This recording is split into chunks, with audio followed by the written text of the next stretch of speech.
title of his talk is Language, Sense, and Openness. Some reflections apropos of William Frank's A Philosophy of the Unsayable. Thank you very much. And first of all, of course, I'd like to thank William Frank and Noah Brown for their education and their help with all the preparations at the University of Macau. And also I want to apologize, as it were, for the sort of inchoate nature of my talk. I would have hoped that being stuck in my room, in my apartment with my nagging attacks for the last 2 months would have brought me into extraordinary insights into the apophatic, but somehow it did not work that way. In fact, if it gave me insight into anything, it's into how impossible it is to find true silence even when you're entirely alone, and how intrusive the gadgets and technologies in the modern world are. Okay. So one of the things, yeah, sure.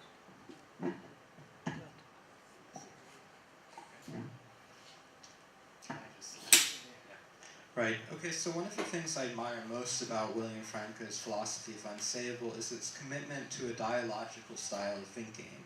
Apophatic thinking for Franke is not just a philosophical position to be developed against others and thus in essential isolation, but rather exists as a dialogue between different thinkers, different traditions, and even different modes of discourse, such as theology, philosophy, and poetry. Thus, Franke's text proceeds through readings that bring texts into relationship to each other and brings into focus the stakes of a dialogue that exists between them, as, for example, in his masterful reading of Celan and Jabez. In the spirit of this dialogical method, what I would like to do in the following presentation is put forward a series of questions that have emerged for me in the course of reading A Philosophy of Unsayable. By doing so, I hope, above all else, to take advantage of the wonderful opportunity that this colloquium itself offers to engage in a style of thought very much in the spirit of Franke's own work that is dialogical rather than monological, and that seeks to open up questioning rather than to shut it down and shut it up within the hermit's cave of over-specialization and expertise. I'd like to begin then by citing a passage, barely a passage actually, really just a sentence, that in my opinion expresses one of the guiding insights of the Philosophy of Unsayable. Language always makes sense then, Franke writes, on the basis of what it does not and in the end cannot say. This is from page 22. This quote from the first chapter presents, I believe, the kernel of a theory of language and sense that is explicated throughout. For indeed, what seems to be at stake, above all else, is a return to apophatic thought in the wake of a linguistic turn and deconstruction. This is not to deny that in some sense apophatic thought as a strategy of philosophical discourse is rooted in language. The same, of course, could be said of all philosophy. Yet with the linguistic term, language comes to be understood not merely as a clothing of thought or medium of communication, but as a horizon of philosophical questioning. And thus the problem of apophatic thought must be recast as a theory of linguistic sense, of sense and language. The basic claim of linguistically turned apophatic thought is that, as the above-cited sentence expresses, the sense-making of language, what language can say, what can be said, is somehow found upon what language does not, or indeed, in the end, cannot say. This passage for me then immediately gives rise to several questions, which I think are all of a kind of interpretive or exegetical rather than in any way critical intention. The first question is, what is the meaning of sense here, or indeed of making sense? And obviously I don't need to say that sense is an extraordinarily rich and complex philosophical concept, especially in the 20th century, and plays a role in both continental and analytic philosophy. Heidegger, Jean-Luc Nancy, and indeed the entire question of signification, of the signifier in its play, but also, of course, in analytic philosophy and Frege's opposition in Sinn and Bedeutung. Secondly, how are we to understand this on the basis of? It is simply equivalent, is it simply equivalent to a transcendental claim? The condition of a possibility of language making sense is what it does not or cannot say. Must this be understood, as it were, in terms of the Kantian legacy that is still at work even in much contemporary continental philosophy? And thirdly, what it does not in the end cannot say. What is at stake in this movement from the does not to the cannot? This third question, I would suggest, is in fact intimately related to the second, and also ultimately to the first, to the very nature of sense and sense-making. For whereas what language does not say remains first of all a matter of something contingent, a decision, what language cannot say would seem to be a decision above all of the potentiality immanent to language itself. This seems to suggest, moreover, that language has a kind of essence, that it has an inherent capacity for expression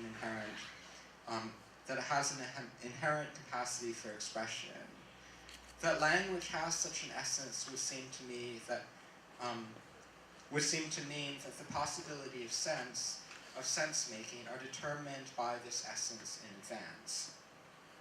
Yet we might ask, does this cannot, in fact, have to be construed in such terms? Is it a question of objective, inherent expressive potential of language, or not rather perhaps of that which is forbidden, taboo?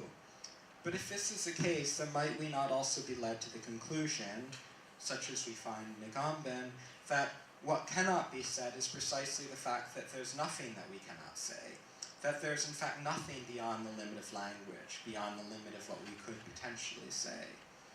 Yet perhaps the opposition between objective impotentiality and subjective taboo is also not as clear-cut as might first seem to be the case. Perhaps no more clear-cut or unproblematic than the very opposition between the subjective and the objective itself. There does seem to be a danger, however, in thinking of what cannot be said in terms of an inherent, essential impotentiality of language. For we must ask, assuming that there are things that language inherently, essentially, as a matter of objective impotentiality cannot say, then is language at least able to say what it cannot say? If language is able to say what it cannot say, then in the end, it can say what it cannot say. It can, as it were, circumscribe the sphere of the sayable and hence indicate the limit at which the unsayable begins. But if language is not able to say what it cannot say, then it is hard to think how it could be conceived of in terms of a potentiality and potentiality inherent to language, belonging, as it were, to its essence. Or at the very least, if language does have a kind of essence, a kind of inherent expressive capacity, then this could not be expressed within language itself. But then we must ask, can we speak of language as such? Can language be understood in terms of a transcendental or arch-transcendental structure? Can deconstruction be founded on a theory of essential structure of signification, or is such a theory not always, in fact, constituted? Perhaps what language cannot say is always a function of what language does not say, rather than vice versa. But of course, this would also be a claim about the essence of language, and hence very problematic. The upshot of all of this is not that apophatic thinking is any way incoherent, but rather that we must resist what one might call a kind of transcendental reductionism. This is, I believe, an issue that in some ways is addressed in the chapter on Jean-Luc Nancy. There can never be one single path of apophatic thinking, but rather a multitude of different apophatic discourses. Or rather, every discourse, even the most ordinary, has an apophatic tendency. And what we understand as apophatic thinking is nothing else than bringing this apophatic tendency to the fore. Perhaps it is in this sense that apophatic thinking might converge with the project of deconstruction. The following passage from the Philosophy of Unsayable calls attention precisely to this plurality of discourses, and I quote, This is on page 23. Nevertheless, at the same time, this very deficiency of speech, this incapacity of verbal expression, indeed of representation of any sort whatsoever, forms a starting point for rich, articulate, expansive discourses in each discipline. Discourses about what cannot be said. What these discourses reveal, I contend, is that we are always oriented in all that we do say by what we cannot say, so that indirectly we are always talking about, or at least from or out of, what cannot be said. Not deconstruct, that's the end of the quote. Not deconstruction, however, as an ultra-transcendental theory of the structure of a signifier, of difference, of the trace posited as a kind of, however paradoxical, origin, but rather deconstruction is a strategy of reading which, in each instance, brings what is said out against the horizon of what is not, and what perhaps cannot be said. So, starting then from the recognition of the plurality of possible apophatic discourses, a further question then emerges for me. To what extent is apophatic thought necessarily an esoteric manner of thinking? Franke implicitly and explicitly draws attention to many different styles of apophatic thinking. Theological versus philosophical, discursive versus poetic. In his reading of Jabez and Celan, he also distinguishes between two different fundamental paradigms. One that is more existential, in which real individuals are absolutely singular and other, and therefore cannot be expressed in their uniqueness by language, which inevitably generalizes. And the other, a linguistic model in which, quote, reality is not external, but rather immanent to language, but whereby, quote, the ultimate instance or essence of language, the divine name or the first word, proves to be unattainable in its endlessly internal relays. In both these cases, it seems to be a matter of an explicitly theoretical, thoughtful, if poetic relation to that which, whether external or immanent to language, cannot be grasped. A theoretical attitude of grasping the ungraspable. It seems to me that in either case there remains a certain trait of mysticism, in the sense that the inexpressible, what cannot be said, is upheld as a kind of secret. And also an esotericism in that the discourse that relates to this secret cannot itself belong to everyday speech, everyday discourse. What I would wonder then is whether there's also an apophatism that is itself immanent to what we might call everydayness. An example might be a silence of everyday life, of everyday speech, that answers to the unspeakableness of suffering. I don't usually quote from the Bible in talks, but I'm reminded of Job 2:13, which I will just read. So they sat down with him upon the ground 7 days and 7 nights, and none spoke a word unto him, for they saw that his grief was very great. And perhaps we could also then speak of a silence of wonder, or a silence of admiration. A kind of silence that is not isolated into a separate exoteric discourse, but as it were intercalated into everydayness. And so then this is what we'll close with. Finally, I'd just like to introduce two thoughts that move in slightly different directions that one could take from this. The first, as a possible thing to think about, is the ambiguity of the relation of silence to everydayness in Heidegger. Because it seems like Heidegger very much is sort of conflicted between thinking of a kind of silence that is actually part of the kind of habitus of everydayness, and at the same time trying to isolate it and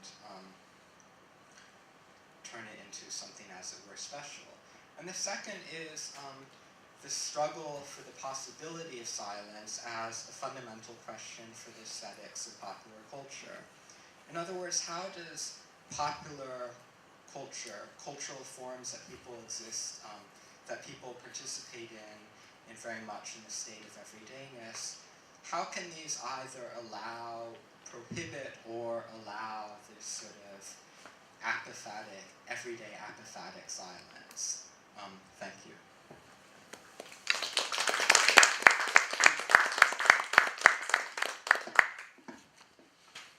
Okay. So we have time for more questions and comments.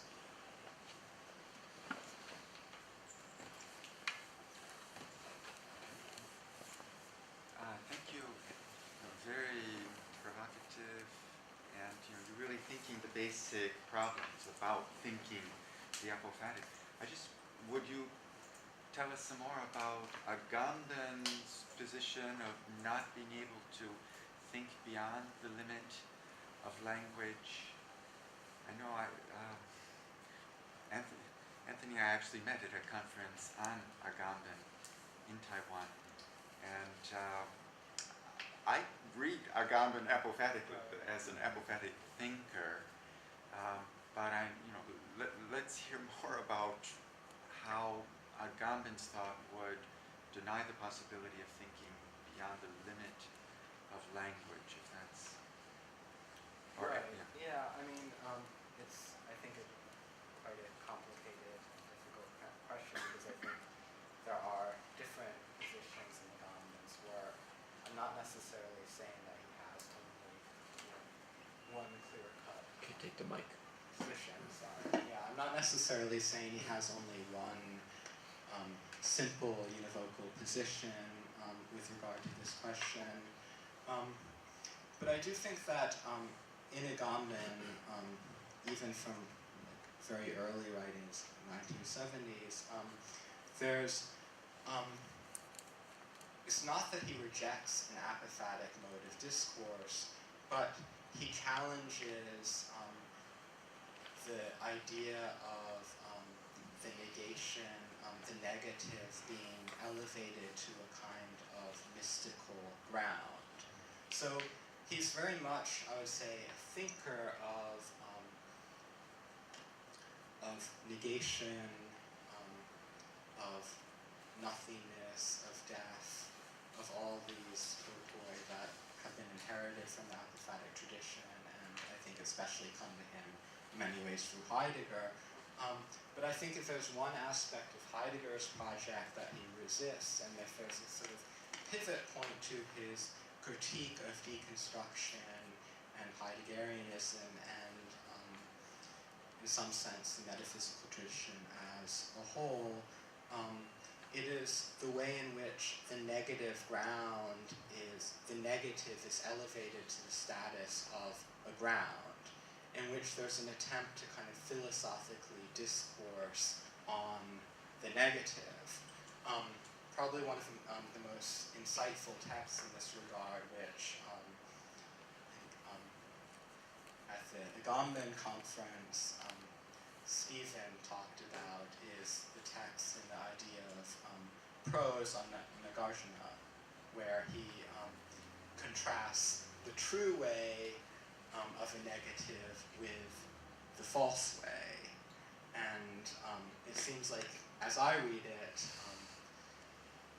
very much at stake with that is, very much at stake in this is a critique of deconstruction that, in fact, is a kind of abiding theme in this work.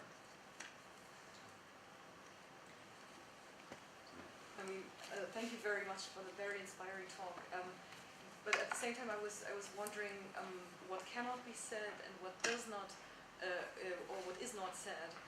In a way, also asks for what must not be said, and I think that's something that Agamben, in a way, formulates when he says, we must not or there is a desirability not to articulate, for example, the human-animal divide, or Right, yeah. and to say if you choose to articulate, you are going to violate, in a way, something. So there is a fundamental criticism towards some form of uncheckered belief in the sayability of, I would say, of certain, or of the affirmation of certain differentiations which is a function of language in that way.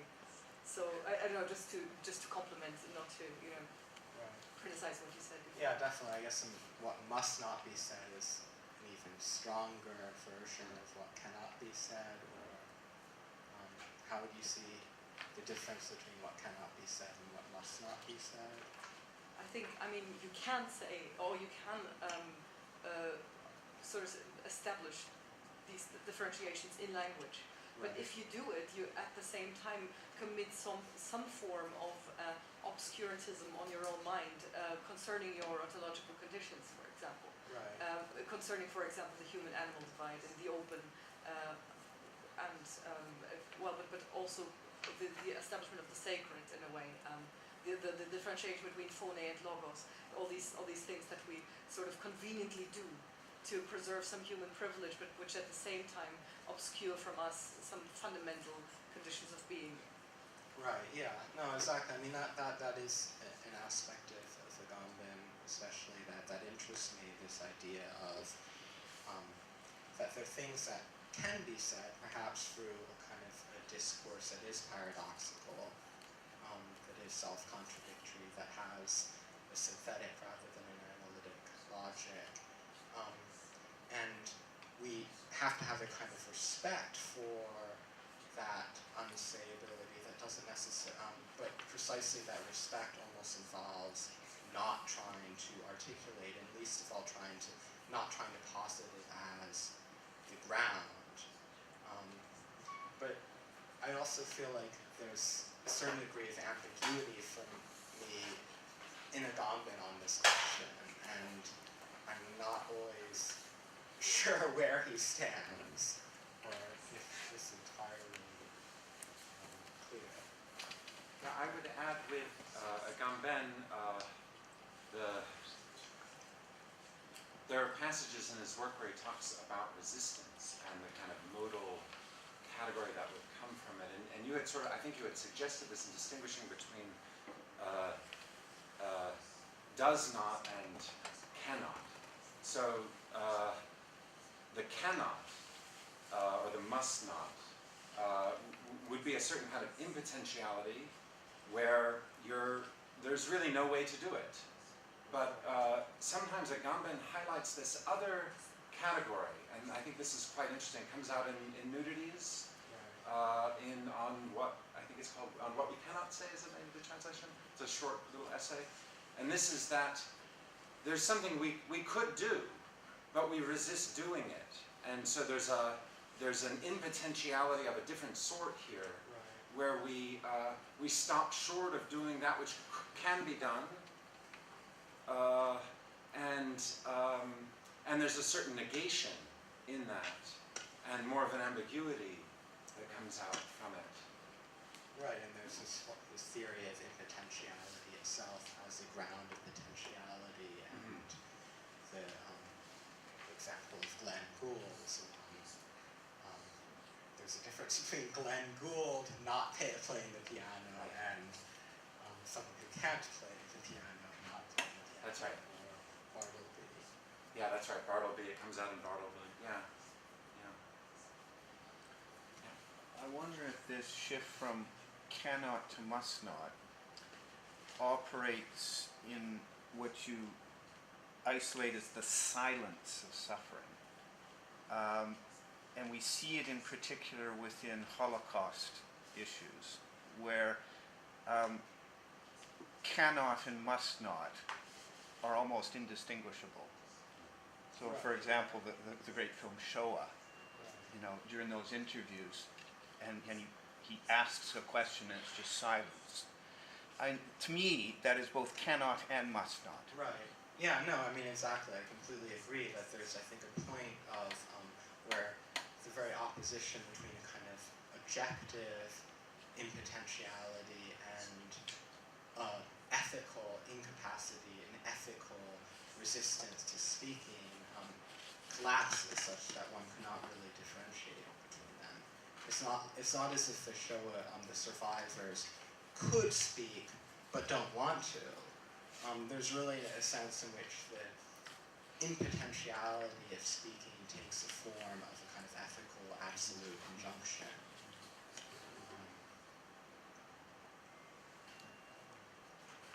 I think for me that raises a question then of unspeakable versus unsayable. logically rather than strictly linguistically. Right, yeah. Because the unsayable has a presence very much unlike the encounter we have that we refuse to speak about. Right. And that opens us up to a multitude of new possibilities of living, of recollection, and so on. I think you in the case of the Holocaust, for example, there's a very strong resistance, or any atrocity, to speak about that. But does that necessarily mean it's unsayable? I mean, for the sake of posterity, of history, of memory, you must speak of it, otherwise you will be forgotten. And in the Western tradition, forgetting, especially if you read Augustine, is the undoing of oneself, right? In the Chinese side, of course, it's a positive thing. It's a way to go beyond the limitations of mind, body, and so on. So what you said, for me, raises some intriguing alternatives to not just reading Agamben, but perhaps many continental thinkers. So just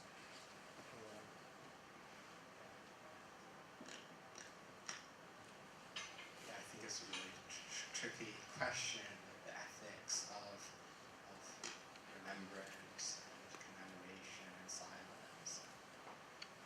I think though, there's no philosophical answer, there's no philosophical solution that can be given. It's a kind of ethical problem that repeats itself in a different way each time these questions, each instance.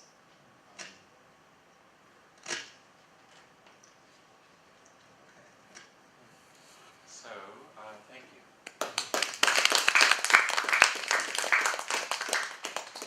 Yeah, we're keeping time quite well. So. I think this is the first time I've actually been under a lot of time.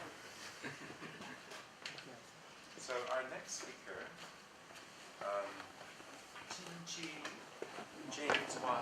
I'm sorry if I don't pronounce your Chinese name right, but James Wang, from the Chinese University of Hong Kong. And the paper he will give, the title of this paper is Nothing, Unsayability, and Human Finitude.